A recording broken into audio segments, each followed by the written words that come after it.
Zapošljavanje ove populacije treba da bude obaveza cijelog društva. Oko 3000 djece i danas je nezaposleno, a vlada Srpske na osnovu akcijnog plana zapošljavanja od 2012. do 2015. zaposlila ili samozaposlila oko 2127 lica, za što je uloženo preko 9 miliona maraka.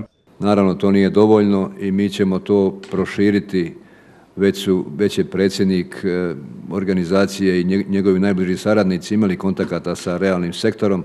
Dakle, uvijek ima potrebe zapošljavanja i naravno mi ostajemo na kursu i dalje zapošljavanja kada je u pitanju akcioni plan i tamo gdje ima prostora, ali naravno uspostavljena je jedna dobra saradnja sa realnim sektorom, sa javnim preduzećima i tamo gdje te porodice trebaju da nađu svoje mjesto. Pored toga, kako kaže predsjednik organizacije porodica zarobljenih, poginulih boraca i nestalih civila Srpske Nedeljko Mitrović, ništa manje važno nije ni stambeno zbrinjavanje ove populacije. Oni koji nisu iz različitih razloga kroz dosadašnji projekt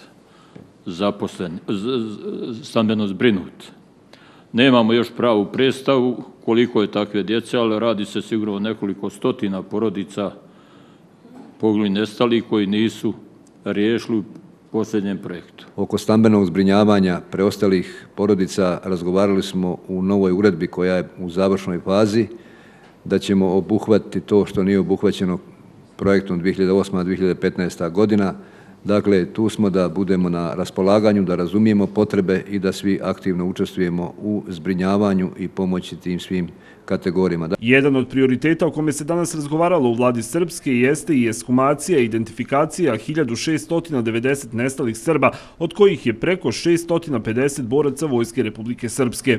Poseban je problem 650 tijela koja se nalaze u 3 spomen kosturnici. Pokušavamo sa Međunarodnom komisijom i institutom ovakvi kakvi su da pokušamo razriješiti tih 650 tijela i očekujemo da će se kroz provjeru, reviziju, mada je revizija neprikladan naziv, razriješiti pitanje koliko stvarno je sa spiska iz proteklog rata kao nestali. Današnjem sastanku u vladi Srpske prisustvovali su pored premijerke ministra Savanovića i ministri Dragan Bogdanić, Zoran Tegeltija i Antun Kasipović.